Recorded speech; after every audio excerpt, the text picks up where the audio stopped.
Chapter 14, The First Blow. I was so pleased at having given the slip to Long John that I began to enjoy myself and look around me with some interest on the strange land that I was in.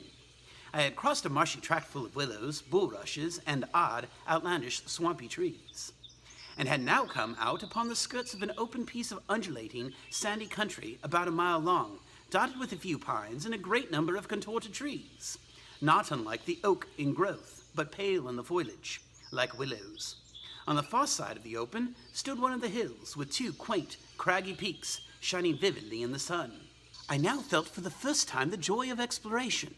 The isle was uninhabited, my shipmates I had left behind, and nothing lived in front of me but dumb brutes and fowls.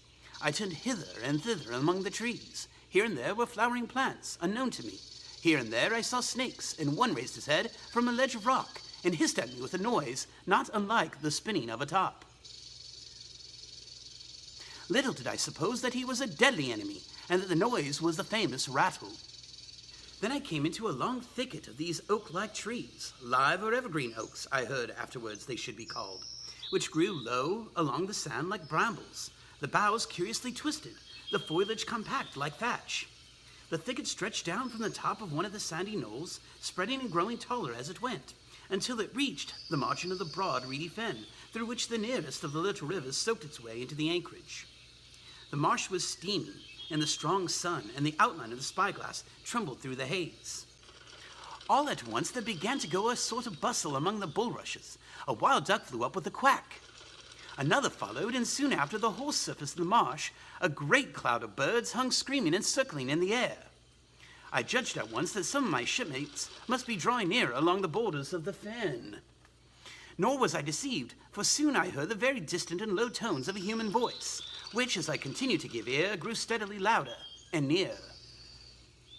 This put me in a great fear, and I crawled under cover of the nearest live oak and squatted there, hearkening, as silent as a mouse. Another voice answered, and then the first voice, which I now recognized to be Silver's, once more took up the story, and ran on for a long while in a stream, only now and again interrupted by the other. By the sound, they must have been talking earnestly, and almost fiercely, but no distinct word came to my hearing.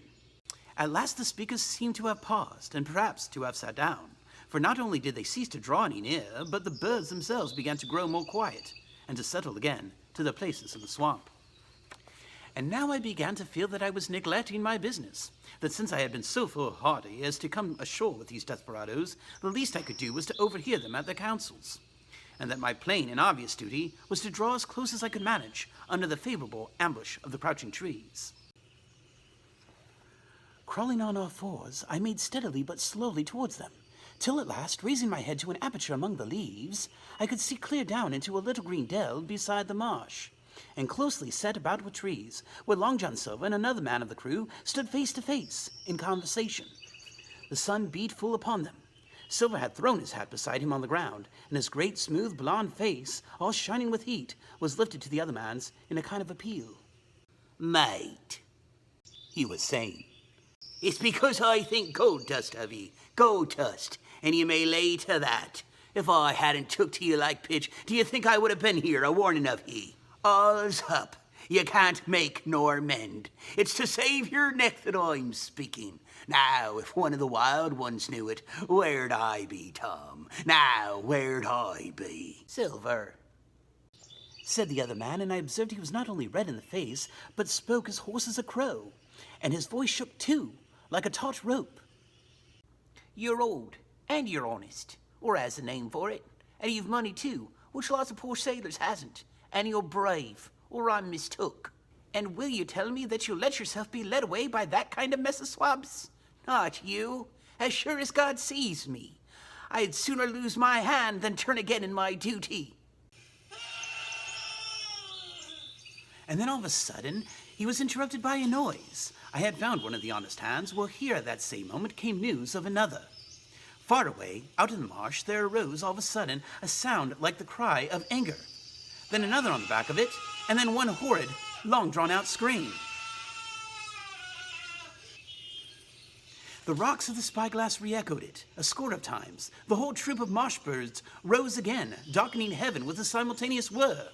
And long after the death yell was still ringing in my brain, silence had reestablished its empire, and only the rustle of the redescending birds and the boom of the distant surges disturbed the languor of the afternoon. Tom had leaped at the sound like a horse at the spur, but Silver had not winked an eye. He stood where he was, resting lightly on his crutch, watching his companion like a snake about to spring.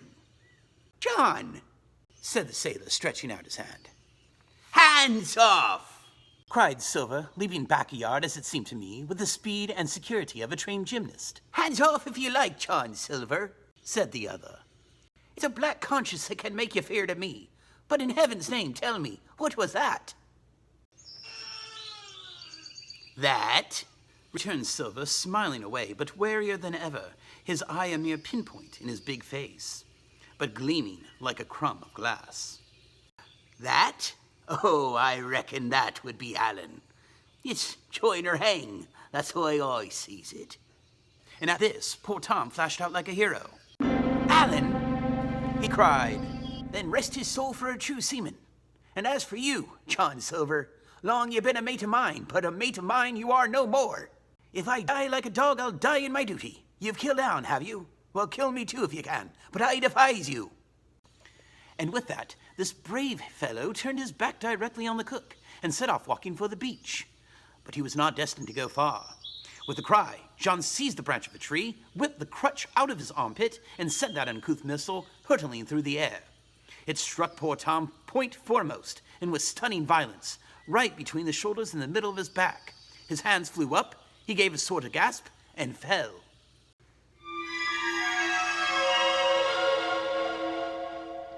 Whether he were injured much or little, none could ever tell. Like enough to judge from the sound, his back was broken on the spot. But he had no time given him to recover. Silver, agile as a monkey, even without leg or crutch, was on the top of him the next moment, and had twice buried his knife up to the hilt in that defenseless body. From my place of ambush, I could hear him pant aloud as he struck the blows. I do not know what it is rightly to faint, but I do know that for the next little while the whole world swam away from me in a whirling mist. Silver and the birds, and the tall spyglass hilltop going round and round, topsy-turvy before my eyes, and all manner of bells ringing and distant voices shouting in my ear. When I came again to myself, the monster had pulled himself together, the crutch under his arm, his hat upon his head. Just before him, Tom lay motionless upon the sword. But the murder minded him not a whit, cleansing his blood-stained knife the while upon a wisp of grass. Everything else was unchanged, the sun still shining mercilessly upon the steaming marsh and the tall pinnacle of the mountain, and I could scarce persuade myself that murder had been actually done, and a human life cruelly cut short a moment since before my eyes. But now John put his hand into his pocket, brought out a whistle, and blew upon it several modulated blasts. That rang far across the heated air.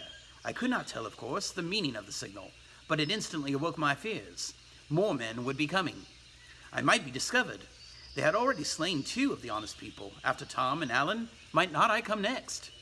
Instantly, I began to extricate myself and crawl back again, with what speed and silence I could manage, to the more open portion of the wood.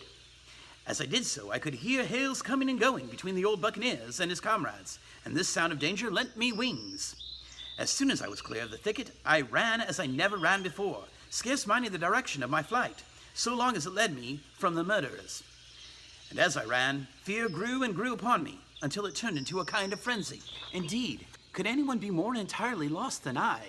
When the gun fired, how should I dare to go down to the boats amongst those fiends, still smoking from their crime? Would not the first of them who saw me wring my neck like a snipe's? Would not my absence itself be evidence to them of my alarm, and therefore of my fatal knowledge?